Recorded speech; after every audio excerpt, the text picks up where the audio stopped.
Deixa eu começar aqui. Começou. Eu vou ver se eu consigo baixar esse vídeo e mandar para vocês também, tá? Porque como ele não tá no link do AVA, eu tenho que fazer o download dele e mandar para vocês. Mas é isso, tá, gente? A disciplina, ela é modelo institucional, então lá no ambiente virtual já tem tudo para vocês, todo o livro didático. É importante que vocês baixem esse livro, tenham ele em mãos, porque eu vou seguir, tá? Vou sim seguir esse livro, só que paralelo a ele eu vou seguir também o meu material, tá? Então eu vou trazer algumas coisas que estão a mais do livro. Então, assim, o que eu vou fazer? Vamos começar o conteúdo do livro, né? E a gente termina com o meu conteúdo. Passo ali a metodologia, falo do teórico, a gente discute, a gente comenta, fala, e vamos praticar, né? Então, assim, início da aula mais teórico, né? Da metade para o final mais prático, mais cálculo, né?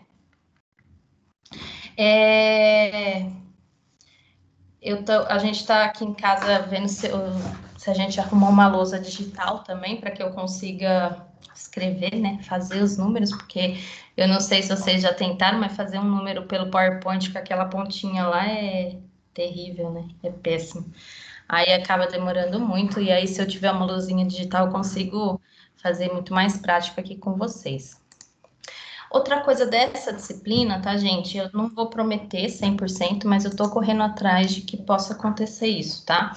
Eu conversei com o coordenador acadêmico e eu pedi muito para ele deixar essa matéria lá na unidade, né? Que ele deixasse eu ir pelo menos alguns dias na unidade com vocês.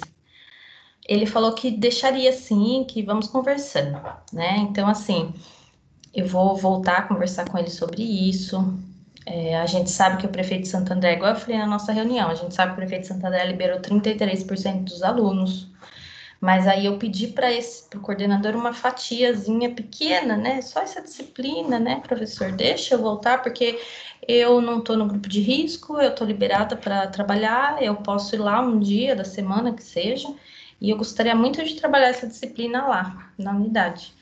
Uma porque a gente tem laboratório, a gente tem bastante material lá, né? Eu fico numa dó de ficar aqui em casa sem nada e o material tudo lá, né? Semestre passado eu já dei essa disciplina aqui, né? Aqui de casa, né?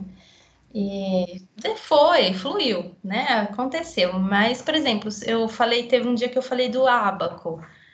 Aí tinha gente que nunca tinha visto o ábaco. E aí, se a gente tá na unidade, tem lá, né? Então dá pra gente trabalhar com o que tem lá. Mas é algo que eu tô pedindo para ele e ele me disse que vai fazer de tudo para isso acontecer. Não sei se vocês topam também essa empreitada, né? Pode ser que algum de vocês não vai poder voltar para a unidade, né? Mesmo porque ninguém pode obrigar nessa altura do campeonato ninguém ir para a unidade. Se caso isso acontecer, tá, gente? Da gente voltar, ter uma outra aula lá, vai ser uma aula não obrigatória. É uma aula que eu vou ter que levar o computador para lá e vou ter que ligar o Teams e dar aula para quem ficar em casa ao mesmo tempo, né? Vai ser aí um desafio também. Mas não é obrigatório estar lá. Só que é alguma coisa que eu gostaria que acontecesse. Não sei, o que vocês acham? Porque se a maioria falar assim, não, então eu já desisto. Pro, eu gostei. É uma vez por semana só. E lá tem umas salas bem grandes, né? Tem. Então, aí eu acho que, por exemplo, se der certo, a gente não vai para laboratório. Uhum. Acho que o cachorro do vizinho fez um barulho estranho aqui. Se der certo, a gente não vai para laboratório, tá? Porque o laboratório nosso não cabe. E essa turma aqui é uma turminha grande, porque eu tô com o quinto, o sexto e o sétimo, tá? Então dá bastante aluno, se for todos, claro, né? Mas eu tenho que ocupar um terço da sala. Eu não sei exatamente quantos alunos cabem no laboratório de pedagogia, mas não são muitos, né? Porque são aquelas mesas grandes com aquelas cadeiras, então imagina um terço daquilo, vai pouquinha gente. Então, talvez eu tenha que ir mais cedo, pegar material, levar para uma sala grande, né? Mas eu queria, né? Eu tô desde quando eu vi essa matéria correndo atrás de tentar levá-la para lá. A minha justificativa é que essa disciplina ela é bem mais aproveitável se eu conseguir, né? E fazer alguma prática com vocês. Mas então tá bom. Para vocês é legal, né? Mas é aquela coisa, tá, gente? Não é obrigatório, não, tá? E ainda nem é 100% de certeza que eu vou conseguir, mas é alguma coisa que eu queria falar pra vocês que eu tô tentando fazer, tá? Pelo menos, não sei se toda semana eu consigo, mas de vez em quando, né? A gente marca umas aulas lá, vamos lá, ó, gente, na aula que vem a gente vai falar sobre um determinado material, vamos falar sobre material dourado, sei lá, uma coisa, então vamos lá, né? Vamos lá pra unidade. Vamos ver se dá certo. Se der certo, eu tô bem animada para isso daí, para que isso aconteça, tá? E aí já é uma aulinha diferente para vocês, sair de casa, né? Rever, né, o pessoal. Claro que tem toda a questão da segurança, do distanciamento, eles estão pegando bastante no pé quanto a isso, né? O Maurício conseguiu entrar? Eu vi o nome dele. Ele entrou e caiu. Tá difícil a coisa aqui hoje, hein? Então é isso, gente. Essa disciplina, ela é sim teórica. Eu vou seguir o que tá lá, mas eu vou trazer algumas coisinhas a mais.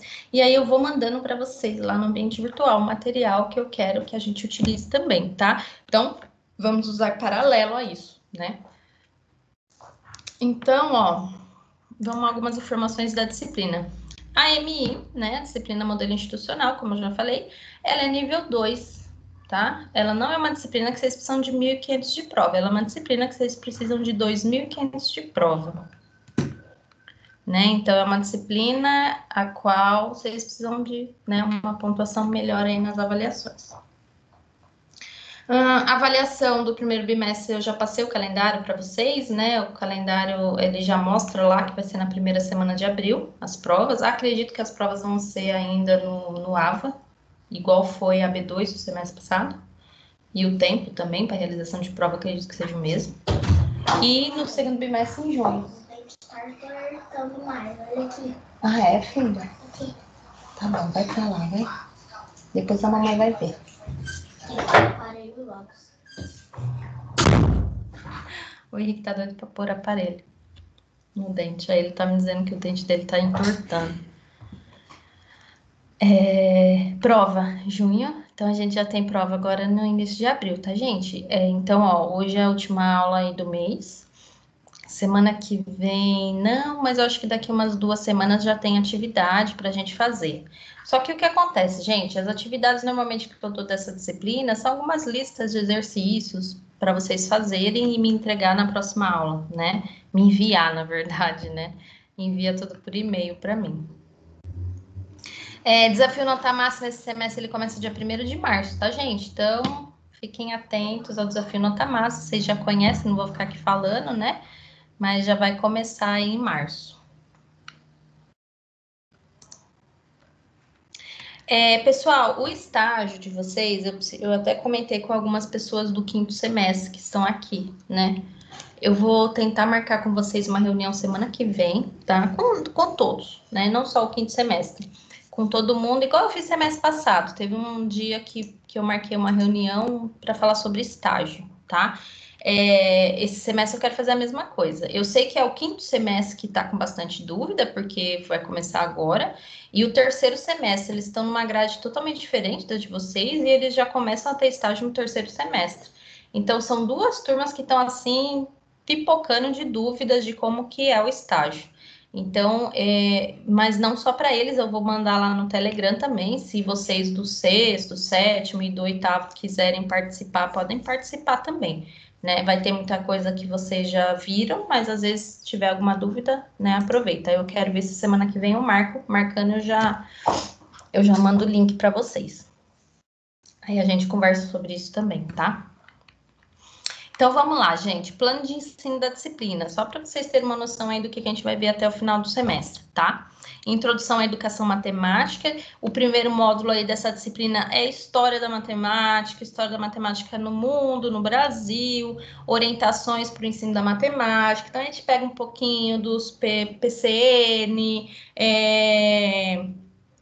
BNCC, vamos falar aí do que o MEC lá preza aí, procura na educação matemática, como que é, né, os parâmetros nacionais, as orientações nacionais para a educação da matemática.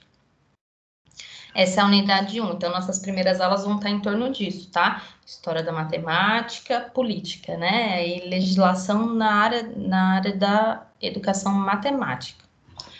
Processo de ensino-aprendizagem sobre números e álgebras, então é o início ali da matemática. A gente vai falar sobre, né, o princípio na educação infantil, no ensino fundamental, né, como ali o professor começa ensinando a álgebra para os alunos, os números, né, o processo de ensino-aprendizagem, competências também que precisam ser passadas, ensinadas na matemática também, né.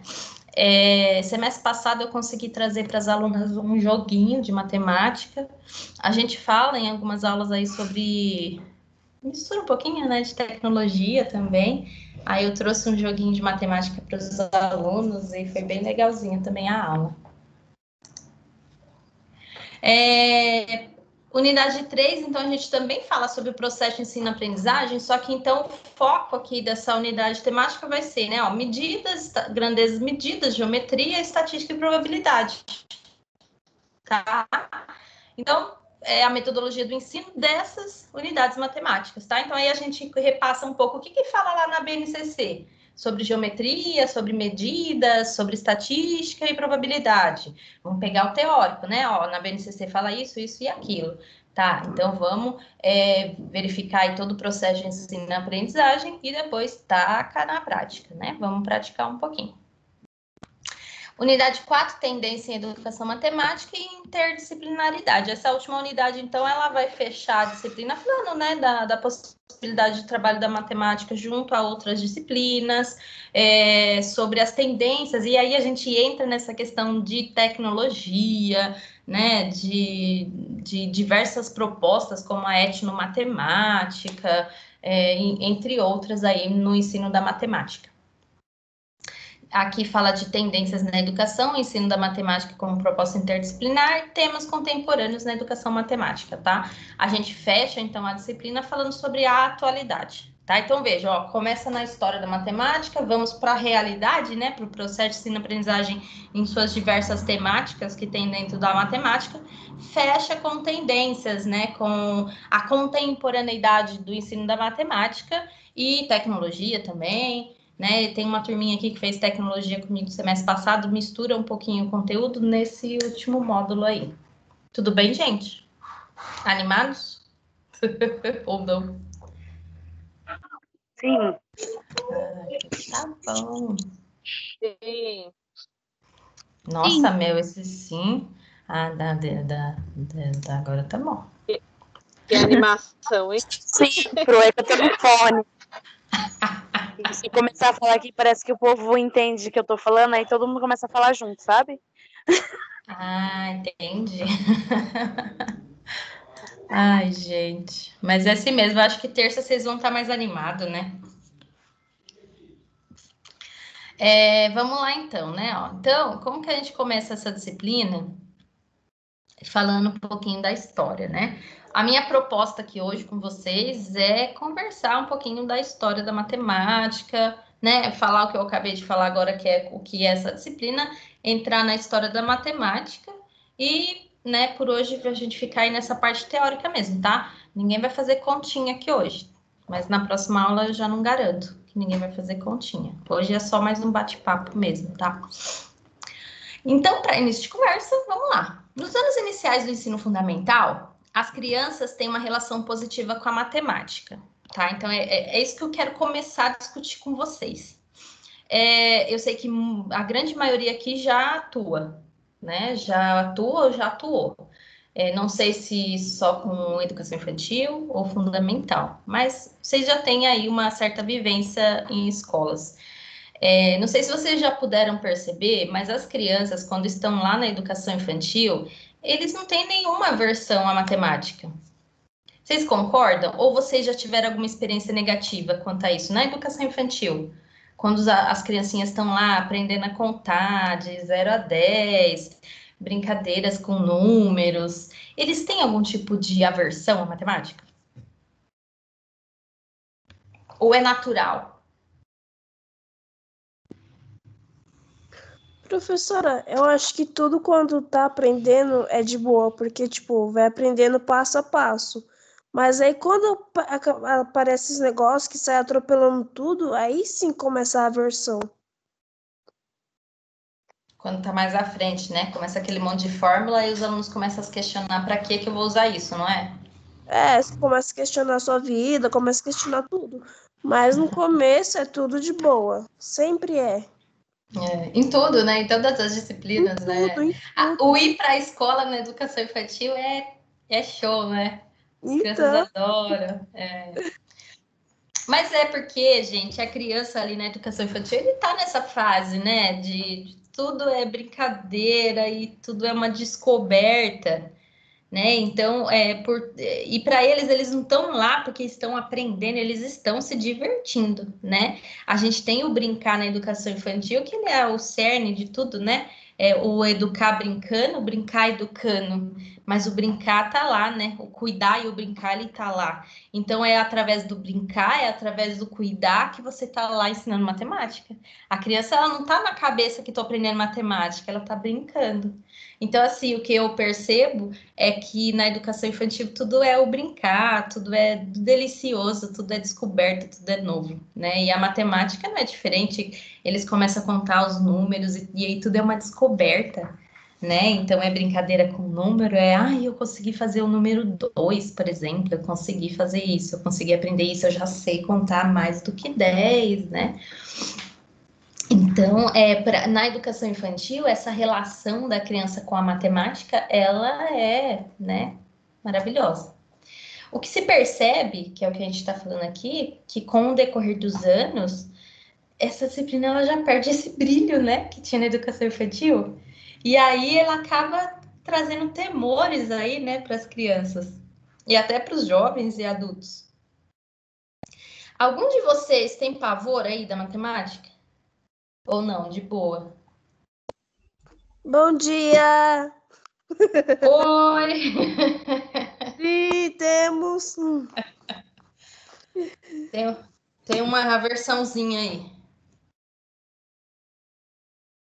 Então, gente, tem muita gente que tem sim um certo tipo de aversão à matemática, né? Um pavorzinho aí. Isso é muito mais comum do que a gente imagina, né? E aí o que acontece, pessoal? E é algo que eu quero deixar vocês pensando sobre isso, né? Somos nós, né? Os pedagogos. Cabe ao pedagogo, gente, dar a base, né? Essa profissão nossa, ela não tem ela é maravilhosa, né? É uma profissão linda, maravilhosa, não tem o reconhecimento que ela de fato necessita ter, né? Mas somos nós que damos essa base para todo ser humano, né? Na sua infância, na escola. É o pedagogo que vai estar no brincar e cuidar lá na educação infantil, é o pedagogo que está nos primeiros anos do fundamental também, tá? É esse pedagogo que precisa conhecer os métodos de ensino da matemática, que não pode ter essa aversão à matemática, né?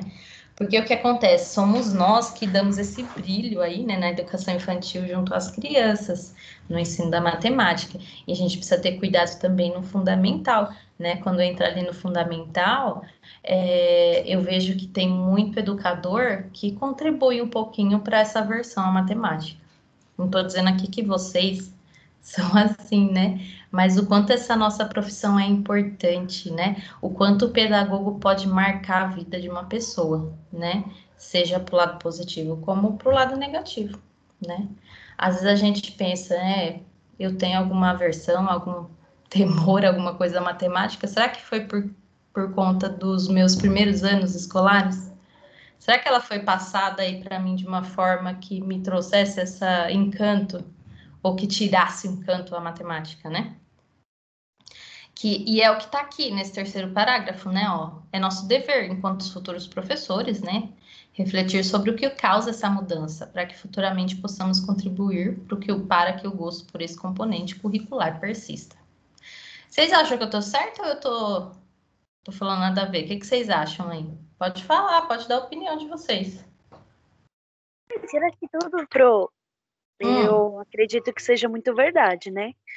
Até porque o medo vem lá do início, né? Do Sim. que nós sofremos ali. Então, muitas das vezes, que nem muitos ainda não sabem nem a multiplicação e nem a divisão. Aí o professor já vai para fração.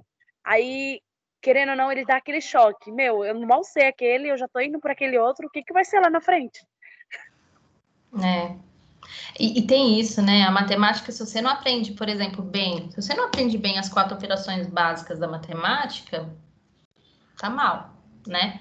E aí você vai carregando essa dificuldade, né? Essa deficiência que você teve, e aí é difícil de reverter isso daí, né? E aí o que acontece, gente? Nós temos uma função extremamente importante aí na educação dos jovens, né? Das crianças, dos jovens. Somos nós, né? Gente, não é o matemático, não é o licenciado em matemática que vai plantar essa sementinha aí na criança. Somos nós, pedagogos. Porque quem acompanha eles lá nos primeiros anos do fundamental é o matemático? Não é, né? O matemático tem que pegar ele pronto lá na frente. E quem deixou ele pronto lá na frente? Ou quem deixou ele traumatizado? Quem foi, não é? Não tô pondo a culpa em todo pedagogo, né? Mas é algo que eu gosto de deixar vocês pensando, né? Eu sei que muita coisa não depende do pedagogo em si, é da instituição, é da gestão, né? É de política pública, é de remuneração, é de tanta coisa. Mas que a gente tem um papel importante nisso aí, tem, né? Cabe a nós, futuros pedagogos, pensar nisso, né? Pensar o quanto eu posso contribuir para a educação matemática de uma forma positiva, né? Levando aí para a criança, para o aprendiz, né? Para aquela criança que está ali absorvendo, o melhor que eu tenho a contribuir, né? Na educação matemática, para que ele não carregue trauma, né? Tudo bem, gente? Tudo pronto. Mas para reforçar, tipo, você tá dando aula para criança sobre matemática, mas para reforçar é sempre bom dar, tipo, vários exercícios por semana e tal, né? Eu tinha uma professora que ela tinha a lousa digital dela. Era aquele papel, eu não sei o nome, que é meio marronzinho, que tem um rolo grandão. Ela passava um monte de conta nele de A a Z, de cada coisa nova que ela explicava. Aí é pra gente fixar. Porque não Sim, a prática, só, né? tipo, passar e só ver por cima, né? Tem que fixar também. Gente, também, né? A matemática, ela é muito de prática, né? Por isso que por isso que nessa disciplina aqui, eu não acho legal ficar com vocês aqui só falando da teoria, né? E contando a história disso, a história desse cálculo, o isso e o aquilo, e ó, vamos para o próximo tema? Porque aí o que acontece? Eu preciso que vocês absorvam por completo aquilo lá, né? E assim acontece nas escolas também, né? A matemática, ela é muito a prática, é muito a realização. O que a gente tem que tomar cuidado no ensino da matemática é a gente não incentivar somente a memorização, né? A decorar. Por exemplo, tabuada. A gente tem que fazer com que o aluno entenda como funciona a tabuada. Por que 2 vezes 2 é 4? Não simplesmente fazer uma chamada oral ali de tabuada para que ele saiba assim de lata, né? O decore, né? 2 vezes 2, 4. 2 vezes 4, 8. 2 vezes 6, né? 12. Mas com que esse aluno, ele não decore, que ele entenda. Por que 2 vezes 2 é 4? Né? Porque eu pego o número 2 e multiplico ele por 2, né? São mais 2, então, ó, 1, 2, 3, 4. Né? E isso já mudou muito. Eu, por exemplo, quando eu estava fazendo a minha 4ª série, eu tinha uma professora, gente, que não era de Deus essa professora. Ela deixou muito trauma em neguinho, que eu conheço até hoje. Ela fazia chamada oral de tabuada. E a gente, quando errava, né? Porque aí ela ficava assim, né? Tabuada, chamada oral. Luciana, 3 vezes 7. Aí você tinha que, ó, pá, na hora. 8 vezes 9, 5 vezes 3. Tarará, assim. E aí você tinha que memorizar. Você tinha que ter tudo aqui, ó, decorado na cabeça. Ela ensinava a gente a entender o porquê 3 vezes 2 é 6? Não. A gente tinha que decorar. 3 vezes 2, 6, né? 3 vezes 3, 9. Tinha que decorar a tabuada do 3. Ó, hoje é dia de decorar a tabuada do 2. Vamos lá? 2 vezes 2, 4. 2 vezes 3, 6. E a gente repetia.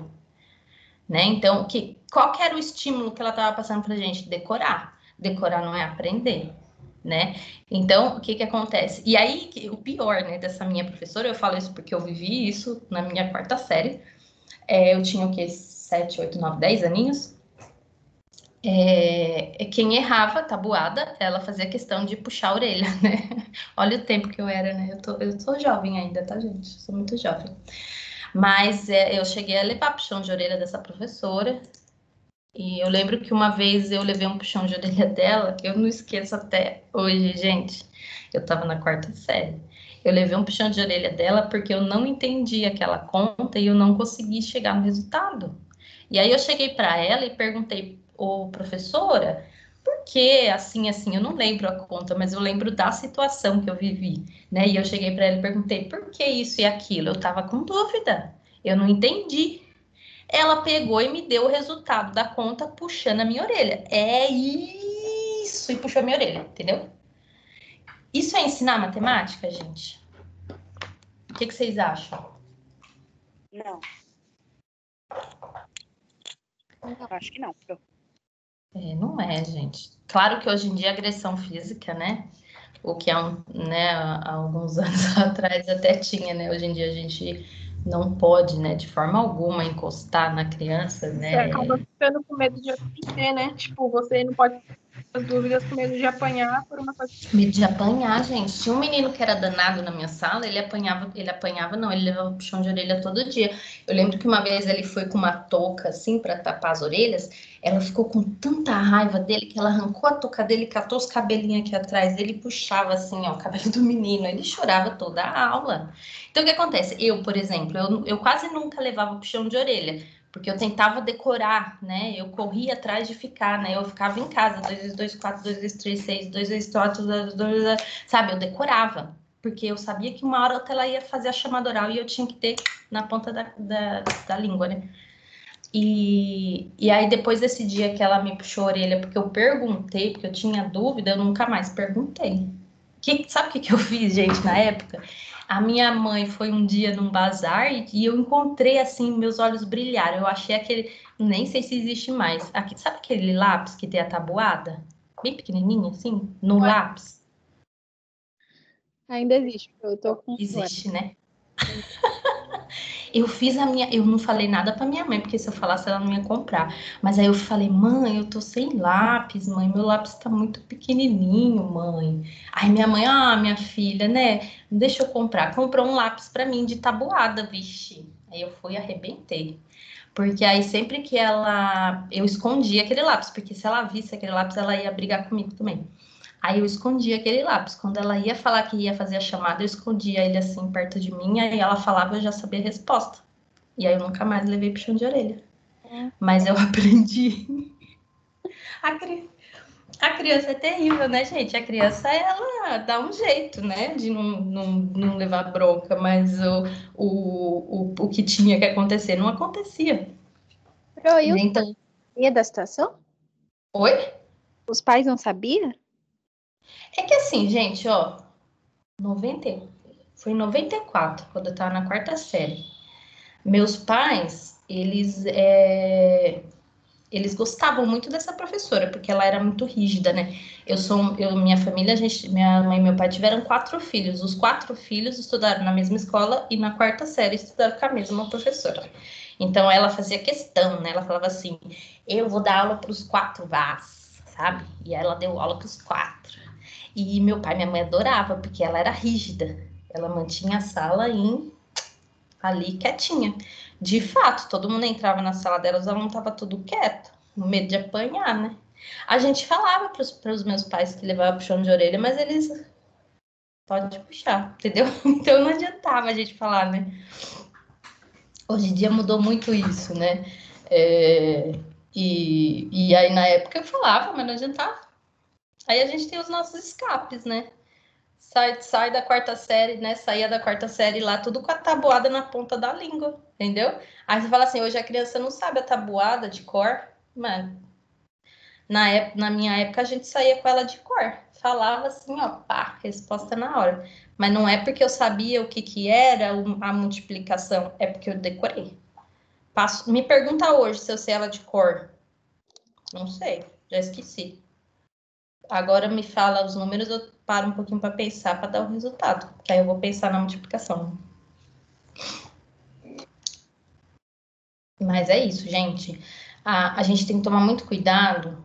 Eu não estou dizendo que o pedagogo hoje ele faz isso, ele puxa a orelha, mas às vezes é o jeito que você chega para a criança.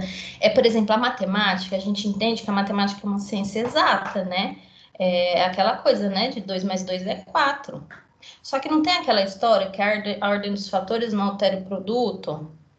E às vezes o que acontece, gente, o importante da matemática é chegar no resultado, né, daquele cálculo. Não importa como foi feito, porque tem toda a questão do raciocínio lógico. Né? Na lógica matemática, tem tudo isso. Às vezes eu vou chegar no mesmo resultado com pensamentos diferentes. Eu vou chegar de lá, né, pela frente, o outro aluno chega por trás. Mas chegou no mesmo resultado? Chegou. Então, assim, não existe uma só maneira de resolver os cálculos matemáticos. E o professor ele precisa ter esse entendimento de que se uma criança, se ele ensinou ali aquela maneira de fazer o cálculo e a criança chegou no resultado de outra forma, vamos tentar entender como esse aluno chegou nesse resultado? E aí sim, você dando voz para esse aluno te explicar qual foi o raciocínio dele. E aí sim, você pontuar, se tiver alguma coisinha errada, você pontua, mas não chegar para esse aluno e falar assim, tá errado. Tá errado porque você tinha que fazer assim. Não é assim. Então, o que acontece? Você já vai lá e tesoura aquela criança, né? E aí você não estimula o raciocínio lógico. Você estimula o quê? A decoreba, né? Ou você acaba simplesmente memorizando. Tudo bem, gente? Vocês precisam falar mais. Tudo, Pro. Bota seus filhos para falar, Meliana. Não, então, eu passei por isso essa semana. Foi? O que aconteceu? Não, ele fez uma conta absurda, mas, como ele chegou no resultado, eu falei assim, tá bom, agora me explica como você chegou. Daí ele me explicou. Mas o resultado foi certo. Foi a básica dele. É o raciocínio lógico, gente. A matemática, por mais que ela é uma ciência exata, existem formas diferentes de se chegar no mesmo resultado, né? Então, o professor ele precisa ter essa simplicidade, essa humildade, né, de chegar para o aluno e pedir para o aluno me explica, né? Me explica o que você fez. Porque aí eu dou voz para esse aluno participa da aula, aí a gente volta para aqueles assuntos que a gente sempre fala em toda a disciplina, não é? De você botar o aluno para participar, de você dar autonomia para essa criança, né? Para essa criança participar, para ela se sentir parte. A matemática não é diferente, a criança tem que sentir parte da matemática.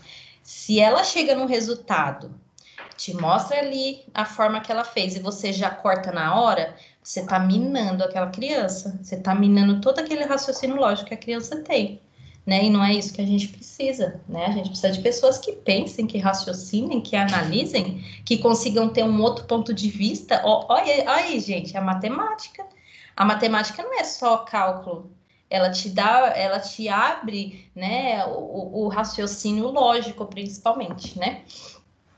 Então, a matemática o que eu percebo que muitas das vezes acontecem é o educador que muitas das vezes não está tão preparado e ele tem ali aquela forma, ele aprendeu, ele estudou, ele aprendeu, ó, vou fazer essa conta desse jeito.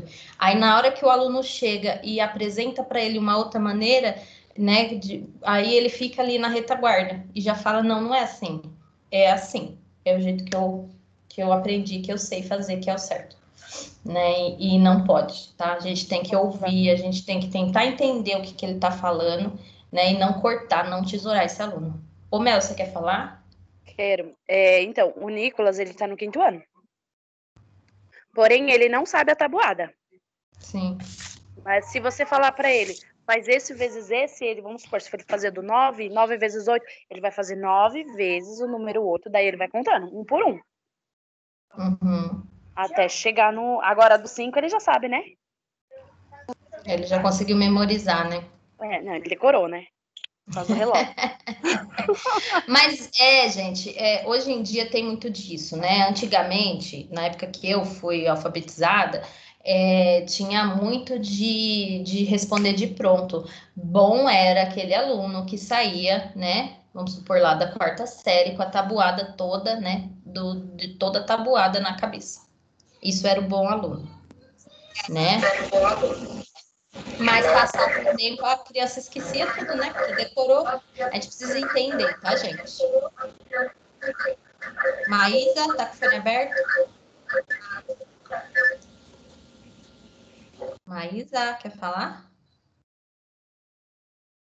Não quer falar, né, Maísa? Não, Luciana, que tá ligado aqui o microfone. Então tá bom. Então vamos lá, né? Oi?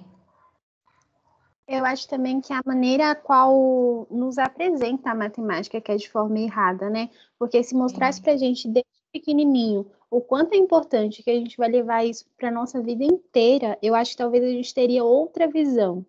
E não só a gente coloca tanta importância em aprender uma tabuada e, tipo, deixa esquecer todas as outras questões. Igual a Mel falou o caso do relógio mesmo. Eu acho muito interessante trabalhar a hora. Eu mesmo vim aprender hora em relógio de números mesmo de ponteiro depois de grande já. Eu estava no fundamental, acho que... E eu acho que isso deveria ser trabalhado lá desde o comecinho, que talvez teria... infantil, né? Lá na educação infantil. Saber olhar o calendário, não é? Saber olhar o calendário, saber olhar as horas, né? Então tudo isso... trabalhar, Pro. Ô, Denise, fala de novo. Cortou o início, eu não entendi. Eu acho que dinheiro também é muito bom para trabalhar. A educação financeira, né? Sim. Eu acho muito sim, gente. A menininha que eu cuidava, a mãe dela sempre deixava dinheiro para o lanche. Aí, normalmente, era R$52. Se deixasse, tipo, 4 moedas de 50, aí ela batia o pé que estava errado. Que a mãe dela tinha dinheiro a mais. Eu ia até explicar para ela que não, que estava certo, que as 4 moedas de 50 era a mesma que 2 de R$1, dava maior trabalho. Mas criança, até eles entenderem, né? Muito né? Puxa vida, eu tenho 4, eu vou ficar com, né? Só com uma notinha ou com 2 moedas, então eu tenho mais, né? Eu tenho 4. Mas não, depois eles entendem. O Henrique aqui, antes ele era assim também. Agora ele já tá entendendo que, né, uma nota de 10 é melhor do que aquelas moedinhas dele, 20, né? Quando ele vê a nota de 100, que às vezes passa aqui em casa, uma nota de 100. Aí ele, eu quero. Eu falo, mas tu não é mais besta, né? Porque antes a gente dava umas moedinhas e ele já ficava feliz. Já aprendeu. Mas gente, a matemática, ela é algo que está muito presente na nossa vida, em tudo que a gente faz, gente, né? Em tudo que a gente vai fazer, vai no mercado, pega uma nota de R$50, quanto eu posso comprar com 50, não é? Isso é matemática, né? Se eu tenho uma incógnita, se eu tô pensando aqui, eu tô pensando que eu tenho R$50, eu quero comprar batata, a batata tá R$1,99, regra de 3. Aí você fala, para que serve regra de 3? Tá aí, você foi no mercado, você usou a regra de 3, né? Só que é muito disso. A forma que ele é apresentado não te dá essa relação com o seu cotidiano, né? E a matemática, ela precisa disso, gente. O educador, ele sempre tem que levar isso para o cotidiano da criança, tá? O educador tem que adaptar, né, a realidade daquela criança. Se é uma criança que está numa classe alta, vamos trabalhar com exemplos da vida daquela criança. Agora, se ela está numa classe, né, baixa, né, na margem da sociedade, eu não vou trabalhar com ela falando de vamos dividir uma pizza, vamos dividir um chocolate, não é? Vamos dividir balas. Às vezes a criança vai ficar com mais vontade de comer, não é? Do que de aprender. Ela vai ficar lembrando daquilo que ela não tem, né? Então, vamos trabalhar em cima de situações do cotidiano da criança. Não vamos ficar só presos na comida também, porque ainda mais quando eu trabalho com crianças, né, que passam por necessidades, às vezes é a comida que eles comem da escola, né? A merenda da escola. Em escola pública a gente vê muito isso, né? Então, a gente tem que sempre adaptar, sempre trazer com essa leveza a matemática, não como algo fechado, algo rígido, algo exato demais, né? A matemática, sim, é uma ciência exata, porque ela tem que trazer um resultado correto, mas ela se dá em todo momento da nossa vida, né? O estudo da matemática, então, né, a tarefa do educador nos anos iniciais, ele é muito importante, né, para sua relação com o futuro. Então, gente, ó, boto aí na cabeça de vocês a responsabilidade que a gente carrega, tá? É o pedagogo que faz a diferença na vida, né, nos estudos dessa criança, tá? Vai ter criança, gente, que ele já tem esse raciocínio lógico, ele já é mais lógico-matemático. Tem criança que não. Tem criança que, independente do educador, ele vai se dar bem na área matemática, né? A gente já nasce com algumas predisposições, com algo genético, não é? Que a gente tem mais facilidade, ok? Mas tem criança que não, que precisa da atenção maior do educador. E aí, se ele não tem isso, ele carrega esse trauma aí para frente. Ao conduzir o aprendizado de forma adequada, então, o professor ajuda a criança a construir uma relação sólida, né, com o saber da matemática. E tão sólida que vai se perpetuar. A criança não vai enxergar essa matemática com aquele temor, né? Ele vai enxergar com outro olhar. E vai construir uma relação, né, mais sólida aí adiante. Já falei um pouquinho disso, né? A matemática, ela tá presente, tá, gente? Quase tudo que a gente faz vai estar girando em torno de número. A gente tá falando aqui em tempo, não é? A gente tá olhando aqui, tem os números dos slides, tem a hora que começou, a hora do intervalo, até a hora que vai acabar, a hora de comer, o quanto eu tenho de dinheiro para pagar isso, para fazer aquilo, calendário, tudo é a matemática. A matemática, ela tá muito presente na nossa vida, né? Às vezes a gente nem se dá conta, mas a gente tá ali, né? Lidando com ela. Às vezes a gente não sabe o porquê, não sabe dar nome, né? Igual eu tava dando o exemplo de uma regra de 3 lá. Né? Eu faço isso de uma forma tão natural que se falar para mim, talvez, que isso é uma regra de 3, eu vou bugar, né? Mas a gente usa muito, né? Ela tá muito presente, então, no nosso cotidiano. Ó, figura geométrica, outros conceitos também que são inerentes para essa disciplina. E aí, gente, a gente entra um pouquinho na história, tá? A matemática, eu gosto bastante da história da matemática e eu gosto bastante de que em tudo a qual você vai ensinar, todo ponto, toda apresentação que você vai trazer para a criança em torno da matemática, ele esteja em torno de uma história. Porque assim, quando eu apresento a história daquilo, a história dos números, a história, né, da operação matemática de soma, de subtração, por que existe isso, e vai trazendo um significado. A criança tem interesse pelo que ouve, pela história que está ouvindo, e vai, através dessa história, entendendo que sim, de fato, né, é importante a matemática, ela faz parte, sim, da minha vida, da minha história. Então, eu defendo bastante o ensino da matemática através da história, né? Então, eu vou ensinar um tema novo, vamos puxar ali a história, né, daquele assunto e vamos trazer antes de apresentar o cálculo, porque o que acontece muito na matemática, o professor já chega ensinando o cálculo, né? Ó, tá aqui a fórmula, tá aqui o jeito de fazer, vamos praticar? E aí, cadê o sentido daquilo? Né? Vira algo muito mecânico. Então, é tirar essa mecanicidade da matemática, né? Contar bastante da história, trazer o aluno para aquilo, né, para que surgiu a matemática, e aí ele vai, assim, aprender o cálculo, que é um pouco mais mecânico, sim, né? A matemática, a gente não nasce sabendo, ela está presente em tudo na nossa vida, mas a matemática, ela é uma criação do homem. O homem criou, então, a matemática para a sua sobrevivência, tá? Se eu for puxar, então, a história da matemática, que é o assunto que a gente vai falar aqui hoje, a gente vai ver que foi o homem que criou a matemática, tá? Então, o que diz aqui, né, da história da matemática para início de conversa é que a matemática está presente em tudo. Mas será que sempre foi assim? Então, vamos pensar, né, lá no início da humanidade. Vamos voltar lá para a época do homem das cavernas. Aquele homem vivia, então, né, os homens, eles viviam em grupos, né, eles eram nômades, não é? Eles viviam em uma determinada região, quando acabava ali os recursos, né, talvez acabava estava escasso, né, a carne, os vegetais, frutas, eles pegavam nômades, né, iam para outro lugar, né, assim que a humanidade começou, né, eles se juntavam, faziam grupos que moravam lá nas cavernas, caçavam, comiam, chegava uma hora que eles tinham que sair de lá, porque já não tinha mais de onde tirar o sustento da família, então eles eram nômades. Nessa época, gente, não tinha necessidade da matemática, tá? Não tinha toda essa nossa vida repleta de números, né? Porque eles viviam ali, né? Não tinha trabalho, eles tinham que caçar, comer, dormir, enfim, e sobreviver, né? Correr atrás da sobrevivência. A matemática, ela começa, então, a surgir quando o homem deixa de ser nômade, tá? Quando o homem começa a domesticar. Então, a gente pode dizer, assim, que a matemática, ela surge com a domesticação de animais e com plantio também, né?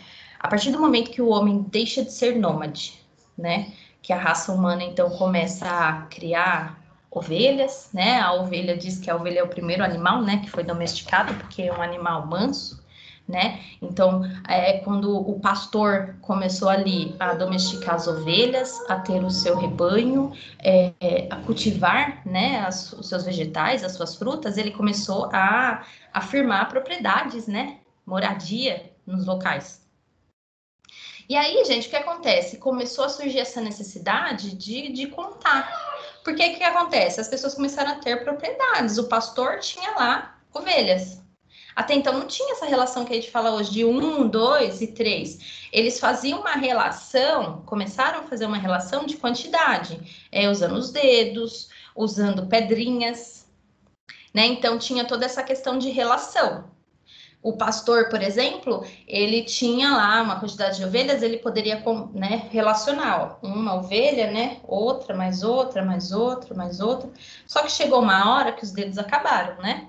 Então, ele começou, por exemplo, a juntar pedrinhas, né? Então, ele tirava a pedrinha do saquinho para contar quantas tinha. Quando aquele rebanho voltava, ele colocava as pedrinhas no saquinho. E aí, sobrou uma pedrinha. Puxa vida, né? O lobo comeu a minha ovelha. Perdi, né? Perdi aquela. Não se tinha essa relação que a gente tem com o número, mas é o princípio, né? É onde o homem precisou fazer essa relação, né? Que acho que tem até algum slide que fala que é a relação bionívoca, né? A gente tem esse nome aí de relação bionívoca. Relação bionívoca, gente, é quando por exemplo, a gente tem essa questão de relação bionívoca quando a gente, por exemplo, vamos lembrar lá da sala de aula, né? Quando a gente entra na sala de aula, dia de prova, né? Todo mundo cheio, a menos de 1,5 metro de distância um do outro. Ainda mais dia de prova que os alunos se adoram, né? Eles querem ficar bem juntinhos. Tudo lá no fundo da sala, não é verdade? Tem toda essa relação aí de amor dos alunos. Aí não tem carteira mais, né? As carteiras vai tudo pro fundo da sala, né? Mas eu tô falando de outra coisa agora, né? Tô falando da relação bionívoca. A relação bionívoca é quando eu, professor, por exemplo, entro na sala e falo assim, ué, tá todo mundo no fundo, né? E aí eu não preciso contar, eu já tenho uma relação de que tá faltando carteira para aluno. Aí eu já falo, putz, todos vieram, não vai ter carteira para todo mundo. Relação bionívoca, por exemplo, é quando eu entro no cinema, eu olho lá, né, e falo, tá tudo cheio, né? Eu não sei quantas carteiras faltam, quantas cadeiras faltam, mas eu sei que tá cheio. Né? Fazer essa relação bionívoca é você simplesmente no analisar, no olhar, você entender que tá sobrando o que tá faltando, né? O homem, nessa época, ele tinha essa relação e era com isso que ele trabalhava. Quantidade de animais, quantidade de plantio, de galinha, enfim, de tudo que ele tinha, de propriedades. E aí chegou, gente, o homem então foi aumentando família, aumentando o seu rebanho, aumentando sua criação, sua propriedade. E o que acontece? O simples contar de pedrinhas, de tira e põe pedrinhas, imaginem, se eu sou o pastor e tenho lá uma quantidade de ovelhas, eu vou carregar aquele meu saquinho de pedrinhas, porque é o que eu tinha de relação com o meu rebanho. Vai chegar um momento que os animais vão aumentando, eu vou ter que carregar um saco enorme de pedras, né? E aí o homem começou também a utilizar rochas, madeira e fazer entalhos, né?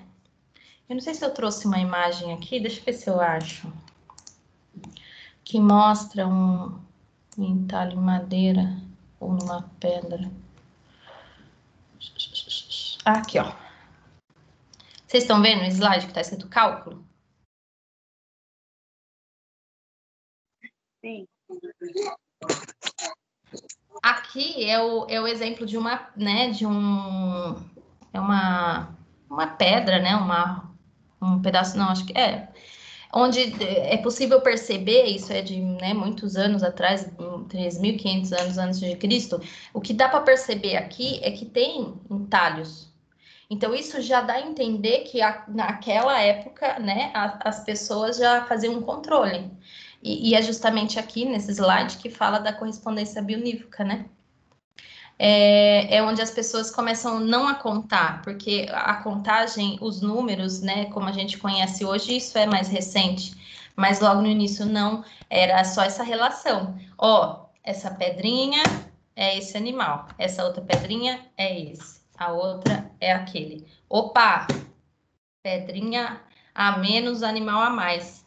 Esse animal veio de outro rebanho, não é meu, né? Ou o contrário, pedrinha faltando, pedrinha a mais, animal a menos. Morreu um, perdi um.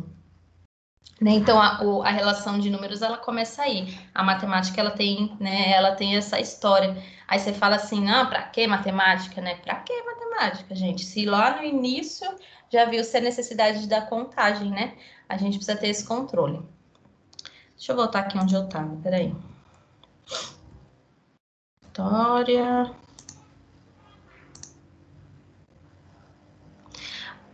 O surgimento dos números, então, ó, se deu numa época que não tinha língua escrita. A matemática, ela surge muito antes da língua, né? Ela é mais antiga ainda. A história dos números está intimamente ligada à história da humanidade. É o que eu disse, gente. A partir do momento que o homem deixa de ser nômade, ele precisa da matemática, né? E antes mesmo de precisar falar, de precisar se expressar através da língua, né? Ele precisa do cálculo, ele precisa dessa relação e dessa relação com os números. E algo que foi sendo trabalhado aí aos poucos. Eu gosto muito de contar essa história da matemática porque eu vejo que ela traz um significado maior para a matemática. Porque você pode pensar assim, ah, quem que inventou, né, esse monte de conta, para que isso, né? E aí você pensa, nossa, né, isso nem é uma invenção do próprio homem. Ele precisou inventar os números para viver em sociedade, por conta das suas posses, das suas propriedades, né, da sua família, da sua sobrevivência. Conforme o homem foi se vivendo em comunidade, ele precisou dos números. Então, ó, há 50 mil anos atrás, as pessoas viviam em pequenos grupos e se abrigavam em cavernas, né? Então, isso é o início, os nômades, né? Aqui eu tenho o desenho de uma pintura que foi encontrada em uma caverna na França, conforme historiadores, possui 25 mil anos, mais ou menos. Aqui mostra, então, as pessoas caçando, né? Animais, os animais também indo, né? Atacando os homens e eles matando os animais. Enfim, né? É o que eles viviam na época, né? Nômades caçando e sendo caçados. Vou passar para cá. À medida que os homens começaram a se aperfeiçoar, a aprender a se proteger, pequenos grupos foram tornando mais numerosos, né? E assim como a natureza que também sofre muitas mudanças. Com isso, eles passaram a criar animais, cultivar a terra, né? Essa historinha eu já contei. Eles começam a cultivar, começam a domesticar, precisa dos números.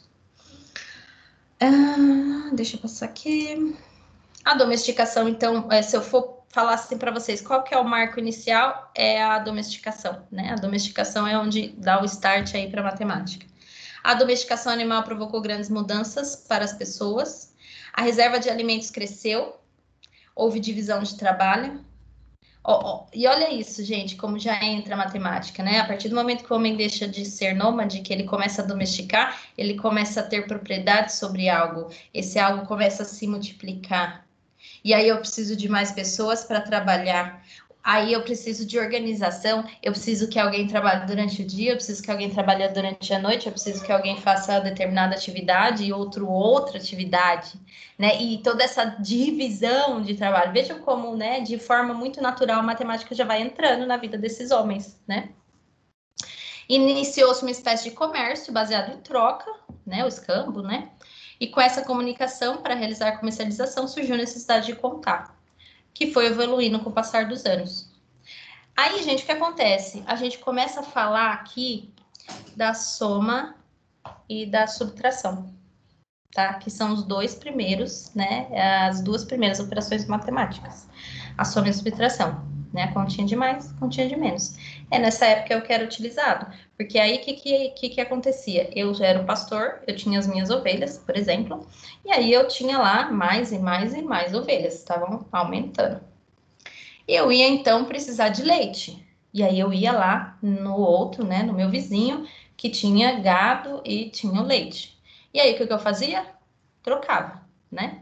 Então, aí começa a ter essa conta de mais, né, de aumento de produção de determinado, né, de aumento do meu animal ou da produção do leite, e a troca, a diminuição, né, então eu deixo de ter tantas ovelhas, mas aumenta aí minha quantidade de leite, ovos, carne, né, então vejam quanto a soma e a subtração entra aí na vida do comerciante, né, nessa troca que até então existia. Então, o que era necessário nessa época, gente, era mais e menos, né, somar e subtrair.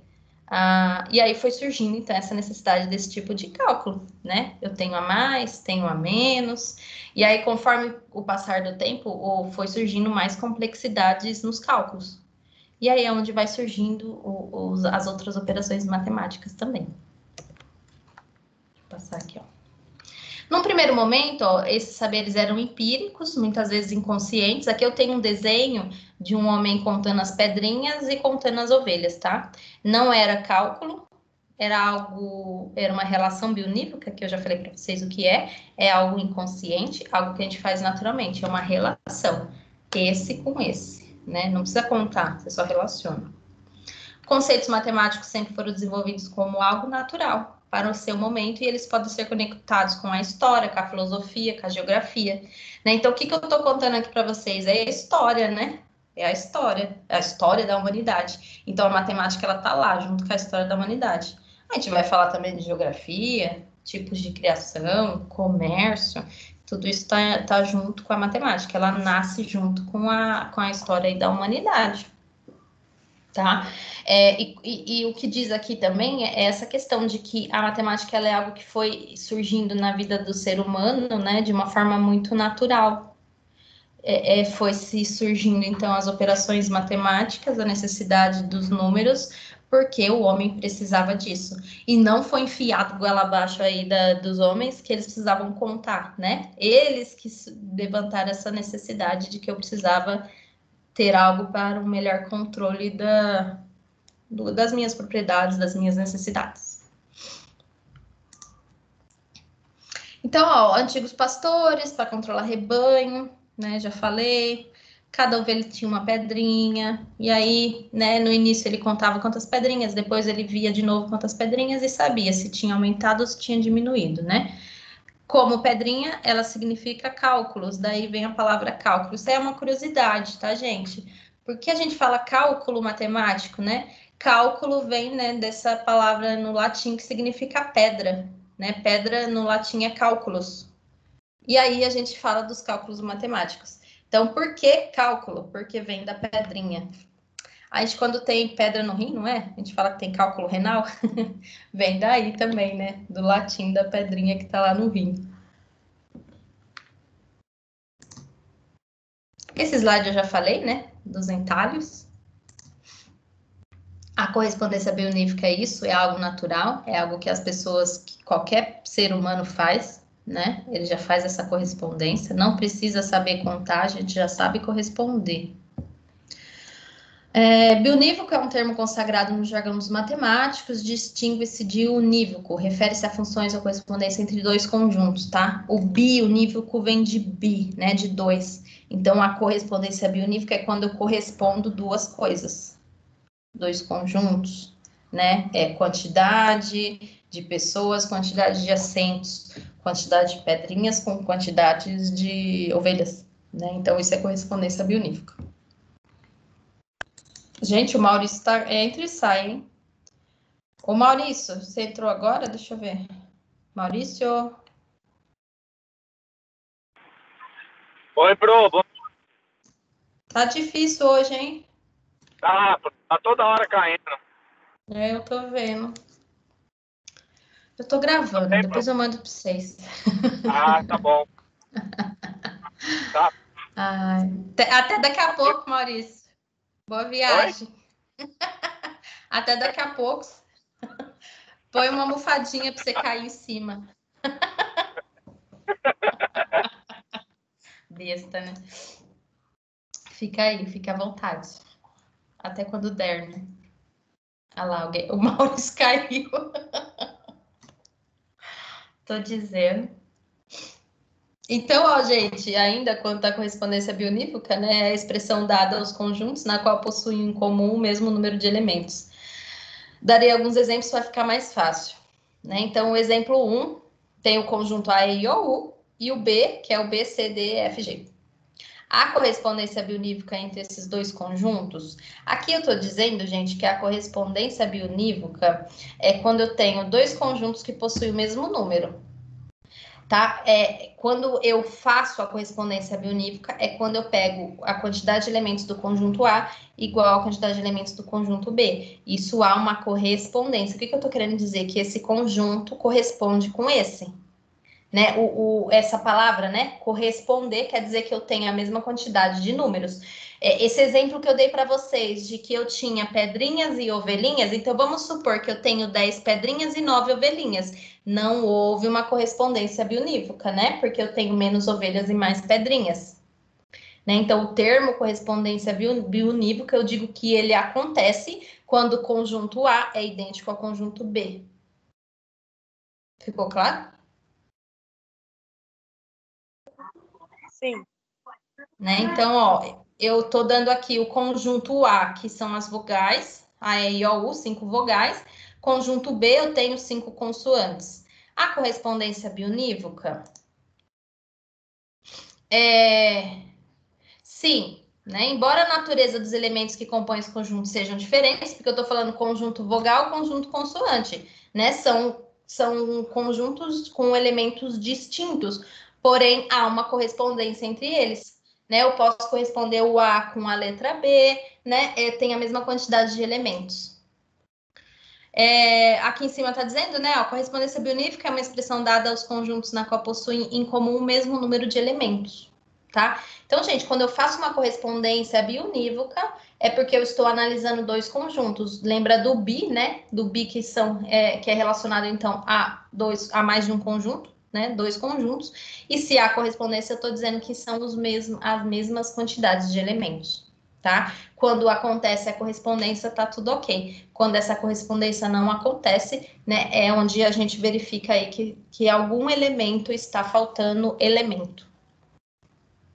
Meu botão aqui desabotoou. Exemplo 2, aqui eu tenho outro exemplo, tá? Ó. Dados os conjuntos A, 1, 2, 3, 4. Conjunto B, 3, 4, 5. Então, a gente pode perceber que é conjunto dos números, né? Só que o conjunto A tem 4 elementos, conjunto B tem 3 elementos. A correspondência bionívoca entre os conjuntos A e B, vocês acham que há correspondência? Os dois correspondem? Não. Ô, professora, e quando não é bionívoca, fala o quê? Tipo, ou só fala que não é bionívoca? Não há correspondência, né? Tá. Deveria ter um nome chique também, né? Igual esse. É mesmo, né? Não, a gente pode dizer que é não correspondência bionívoca. Mas o termo correspondente, né? Ele já nos remete à igualdade, né? Então, quando eu falo que algo corresponde a outro, né? Vamos falar de uma paquera, de um amor, de alguém que, né? Então, ó, o meu flerte, né? O meu sentimento corresponde ao outro, quer dizer que é o mesmo sentimento, né? Então, essa palavra de correspondência é quando eu faço bionívoca, eu faço essa relação entre dois elementos e que ela seja idêntica. Se não for idêntica na quantidade de elementos, ela não é correspondente.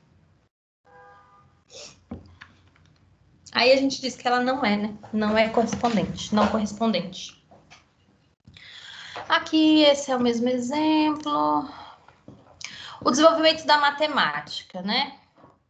Aí a gente entra aí no desenvolvimento da matemática em si. Até então eu tô contando a história, eu tô falando dessa correspondência, dessa necessidade de corresponder, né, elementos, né? Então, até então o homem, ele tinha esse instinto da correspondência, e ele sabia que se não havia correspondência bionívoca, por exemplo, eu tenho dois conjuntos, esse conjunto não se relaciona, quer dizer, está sobrando, né? Então, talvez se está sobrando, eu vou trocar, né?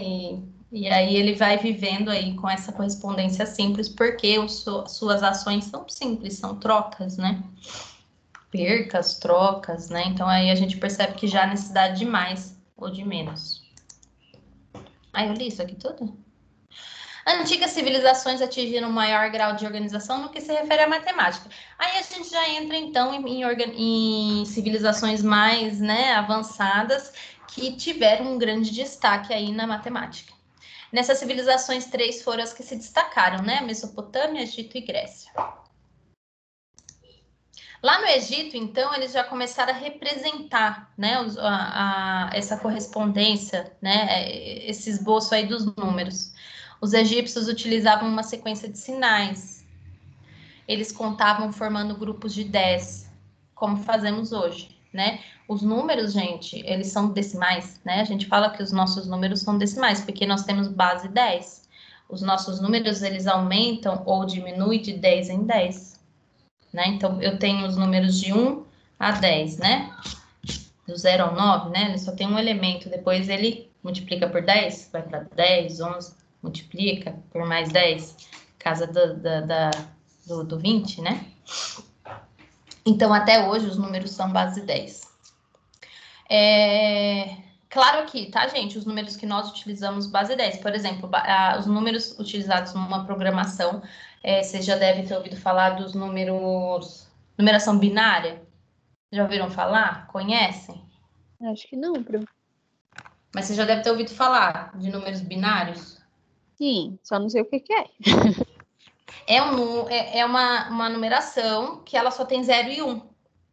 Ela é uma numeração mais simples, porque ela só é base 2, só tem 2 números. E aí eu faço relações, né, e organizações de sequências somente nessa base binária.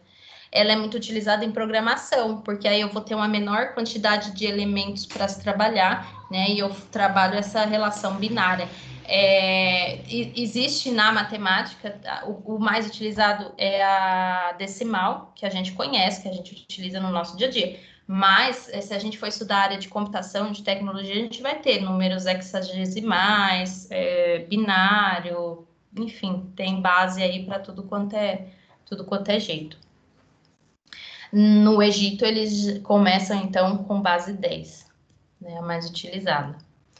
E aí eles contavam em grupos, né? Eu tinha aqui um risquinho, que era representado pelo primeiro, a outra base 10, né? Esse semicírculo, como se fosse uma ferradura, né? Depois 100, 1000, 10.000, 100.000, 1 milhão, né? Existem textos onde os historiadores encontram métodos de multiplicação e divisão feitos pelos egípcios, né? Então, eles começaram a representar isso através de figuras, tá? Cada figura representava uma certa quantidade, né? E até cálculo eles faziam utilizando esses sinais aí, esses desenhos. Na Mesopotâmia também, muito parecido, eles representavam aí por alguns sinais, né? Ó, arqueólogos encontraram várias placas de barros que continham muitas inscrições e nelas havia muitos registros de números, né? Eles utilizando um bastonete, os escribas da Mesopotâmia escreviam sobre placas de barro. Aqui a gente pode perceber também, né, ó, que eles têm representações, o número 1, o número 5, o número 9, 13, 17, 30, né? Vocês podem ver que existe uma relação, por exemplo, né, ó, do 1 para o 2 aumentou uma quantidade, né, de risquinho, para o 3 são 3 risquinhos, O 4 já aumenta, né? Para o lado, enfim. A representação vai incluindo, né, algum risquinho e aumentando a quantidade dos números. Diferente lá do Egito, que era de 10 em 10, aqui eles já representam isso, né, de 1 em 1. Grécia. Na Grécia eles tinham, né, os números gregos, né, a alfa, beta, ômega, gama, delta, né, cada um desses representava aí uma numeração. Então a matemática teve início por Pitágoras e Tales, né, então, ó, filosofia. Por isso que a gente fala que a matemática está presente em tudo, né? Teorema de Pitágoras, teorema de Tales, eles são filósofos e matemáticos também. Eles viajaram para o Egito e para a Babilônia, onde fizeram algumas descobertas, né, na área. Os gregos utilizaram as 24 letras do alfabeto, acrescentando mais 3 outros sinais para representar os números. Tá? Então, eles começaram aí a representação numérica em cima das letras do alfabeto. Não vou pedir isso em prova, tá, gente? Para vocês fazerem uma continha em grego. Aí é matar o peão, né? Obrigada por isso.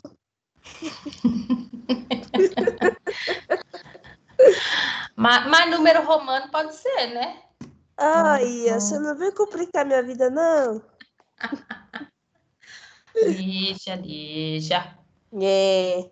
Menina Isso é brava. maldade, hein, Lu? É maldade? Concordo.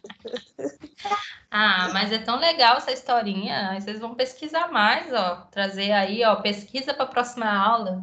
Traga aí um cálculo romano, grego, egípcio, Mesopotâmia. Ai, que chique.